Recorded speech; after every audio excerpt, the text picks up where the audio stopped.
How to use Alibaba for clothing brand. Alibaba is not Amazon. You're not buying products. You're working with factories to create your own brand. Now, you need to search like a pro. Use keywords like custom, OEM, and private label. That's how you find real manufacturers and not just random sellers on Alibaba.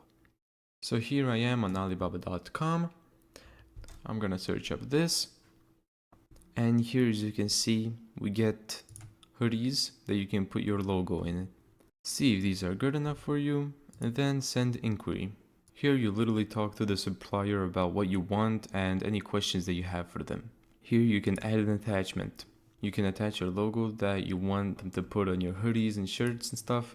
Never pick one supplier, message at least 5 to 10. Send them your design, material, quantity, and your logo, and ask them price per piece, the minimum order, and the sample cost.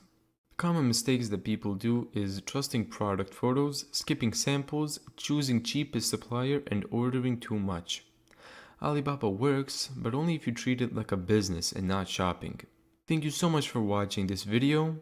If you found this tutorial helpful, make sure to give it a thumbs up and subscribe. And as always, see you in the next video.